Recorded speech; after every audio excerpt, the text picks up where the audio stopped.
2025년 10월 18일 새벽기도에 함께 묵상할 말씀은 열왕기하 28장 16절에서 27절 말씀입니다.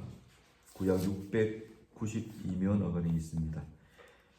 역대하 28장 16절에서 27절을 제가 대표로 봉독합니다. 그때에 아하스 왕이 아수르 왕에게 사람을 보내어 도와주기를 구하였으니 이는 에돔 사람들이 다시 와서 유다를 치고 그의 백성을 사로잡았음이며 블레셋 사람들도 유다의 평지와 남방 성읍들을 침노하여 베세메스와 아얄론과 그데롯과 소고 및 그 주변 마을들과 딥나와 및 그 주변 마을들과 김소 및 그 주변 마을들을 점령하고 거기에 살았으니 이는 이스라엘 왕 아하스가 유다에서 망령되이 행하여 여호와께 크게 범죄하였으므로 여호와께서 유다를 낮추심이라. 아수르 왕 디글랏 빌레셀이 그에게 이르렀으나 돕지 아니하고 도리어 그를 공격하였더라. 아하스가 여호와의 전과 왕궁과 방백들의 집에서 재물을 가져다가 아수르 왕에게 주었으나 그에게 유익이 없었더라. 이 아하스 왕이 공고할 때에 더욱 여호와께 범죄하여 자기를 친 다메섹 신들에게 제사하여 이르되 아람 왕들의 신들이 그들을 도왔으니 나도 그 신에게 제사하여 나를 돕게 하리라 하였으나 그 신이 아하스와 온 이스라엘을 망하게 하였더라. 아하스가 하나님의 전에 기구들을 모아 하나님의 전에 기구들을 부수고 또 여호와의 전 문들을 닫고 예루살렘 구성마다 제단을 쌓고 유다 각 성읍에 산당을 세워 다른 신에게 분향하여 그의 조상들의 하나님 여호와를 진노하게 하였더라. 아하스의 남은 시종 사적과 모든 행위와 유다와 이스라엘 열왕기에 기록되니라. 아하스가 그의 조상들과 함께 누움에 이스라엘 왕들의 묘실에 들이지 아니하고 예루살렘 성에 장사하였더라. 그의 아들 히스기야가 대신하여 왕이 되니라.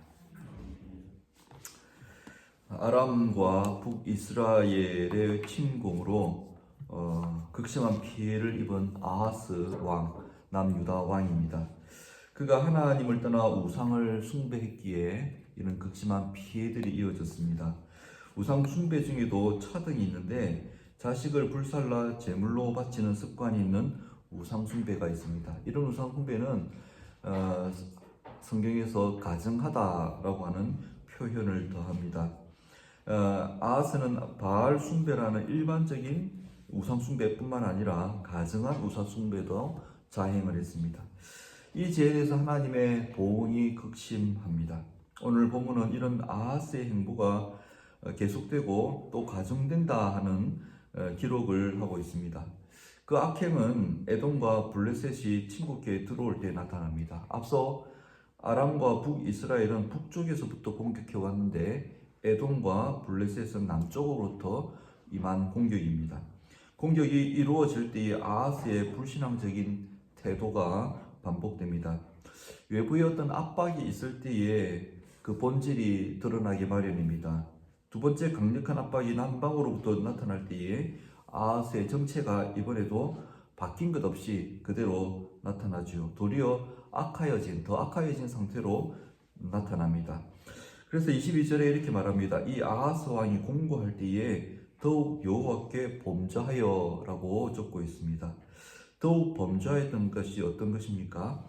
하나님 아닌 다른 것을 의지하는 것인데 아하스의 경우에는 두 가지를 의지합니다. 아수르라고 나라와 아람의 신들입니다. 먼저 에돔과 블레셋이 침략해 오자 아수르의 도움을 청합니다. 그러나 아수르 왕 디글랏 빌레셀은 도움을 주기는커녕 도리어 유다를 침공해 버립니다.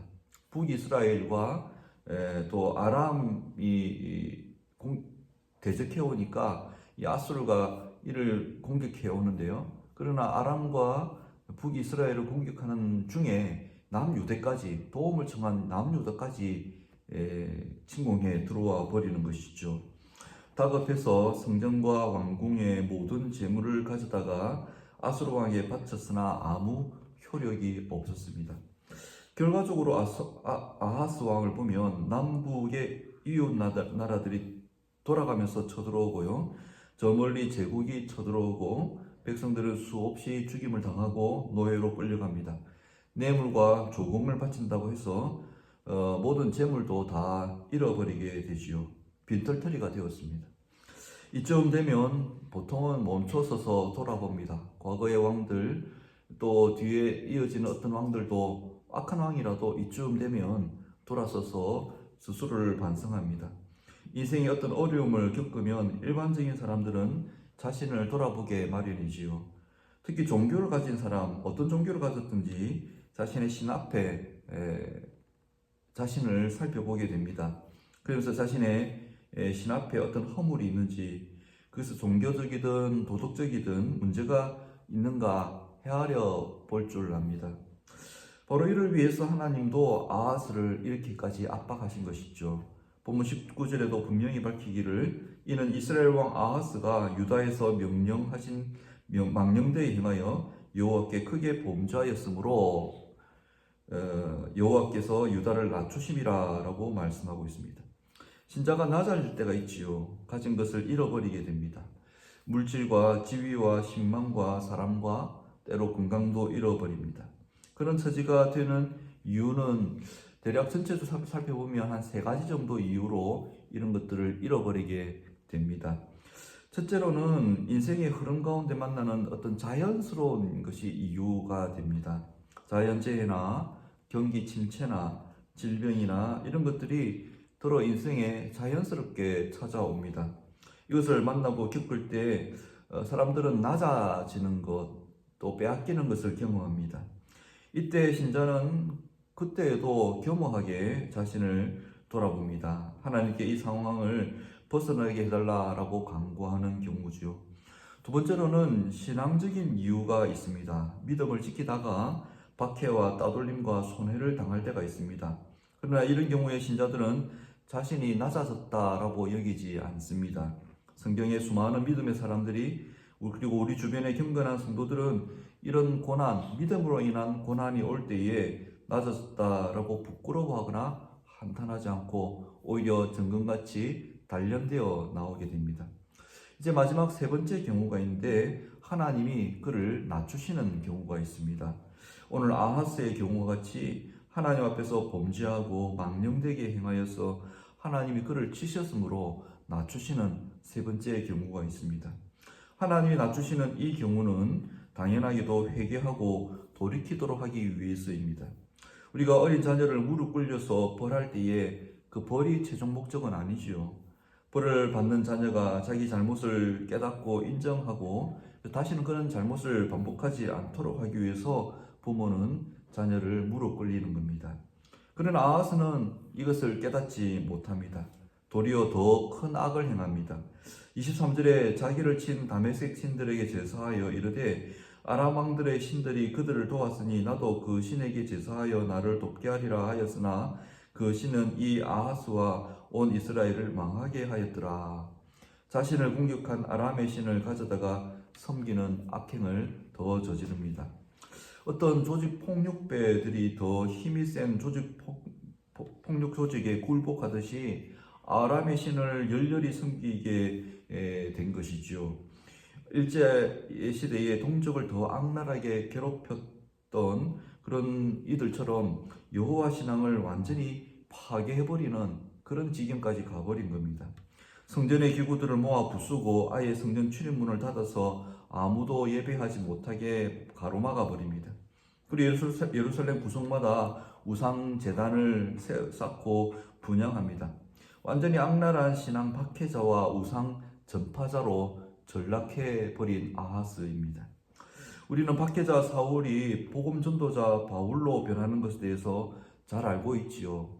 일반적으로 이러한 나았겠다가 선하게 변하는 경우에 대해서는 우리가 인지하고 있지만 그 반대의 경우는 잘 모르는 경향이 있습니다.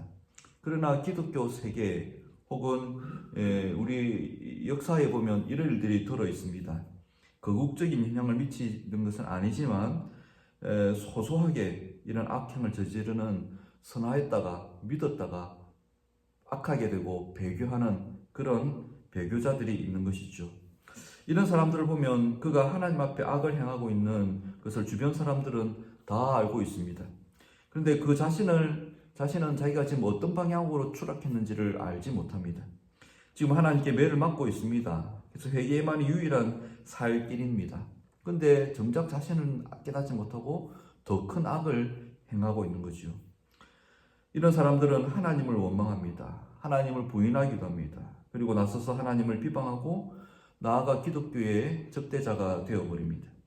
경건한 이웃들의 신앙생활을 더욱 조직적이고 세밀하게 위협해버립니다. 우리 인생에 이런 이들을 만나지 않도록, 이런 이들이 교회의 박해자로 나타나지 않도록 우리가 늘 기도해야 되겠습니다. 이런 아하스에게 역대기 기자는 특별한 조롱을 하는데, 앞서 읽은 19절에 유다왕 아하스를 이스라엘 왕이다 그렇게 호칭합니다. 그래서 아하스가 유다왕이라면 행할 수 없는 행위를 자행했고 마치 이스라엘 왕과 같이 망령되게 행했다는 것을 조롱하는 목적으로 이렇게 삐딱하게 표현을 한 것입니다. 단순한 식물이나 곤충이 썩는 냄새를 견딜만 하지요. 그러나 동물이나 사람이 썩는 냄새는 견디는 것이 불가능합니다. 하나님의 백성의 배교와 악행은 눈뜨고 볼 수 없는 참극이 벌어지게 됩니다. 오늘 아하스가 그런 모습으로 최후를 맞이했습니다.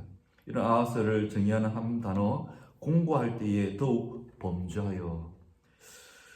신자도 범죄할 수 있습니다. 어리석기 때문이지요. 그래서 고난과 역경을 만날 수 있습니다. 그러나 그때에 일반적으로는 회개하고 돌아옵니다. 유다의 많은 왕들이 이렇게 연약하여서 범죄하였다가 하나님이 낮추시니 돌아옵니다. 그러나 악한 자는 다릅니다. 어리석거나 악하기 때문이 아니라 악하기 때문에 달리 생각하는 겁니다. 더욱 악을 행하고 오늘 아하스처럼 공고할 때에 더욱 악을 행하는 일들이 있습니다.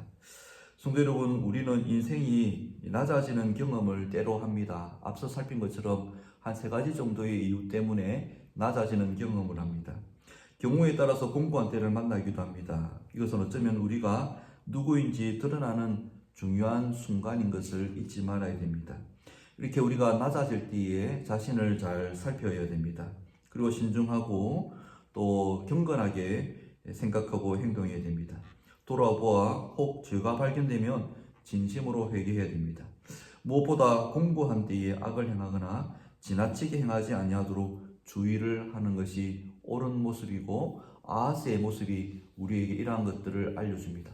우리가 이렇게 아하스처럼 추락하지는 않을 것입니다. 그러나 하나님이 낮추시고 공고하게 하실 어느 시간이 올 때에 우리는 그때에 도리어 내가 이때에 누구인지를 드러난다라는 사실을 살펴보고 또 인지하고 하나님 앞에서 오히려 더 정금같이 나온 우리 앞서간 믿음의 선조들처럼 공부할 때에 경건하여지는 아하스가 아닌 경건한 성도의 길을 걸어가시는 성도님들 되시기를 주의 이름으로 축복합니다. 말씀을 따라 기도합시다. 오늘 토요일 공적인 기도 제목은 교회 학교를 위해서 기도해 주십시오. 또 주일을 위해서 기도해 주십시오. 온 교회 성도들이 온전히 드리는 예배가 되도록 오늘 또 주일을 준비하는 하루가 되도록 기도해 주십시오. 투병 중에 있는 성도님들, 출산한 성도들의 가정을 위해서 기도해 주시기 바랍니다. 개인 기도 제목으로 자유롭게 기도하시다가 평안히 돌아가시고 승리하신 하루 되시기 바랍니다.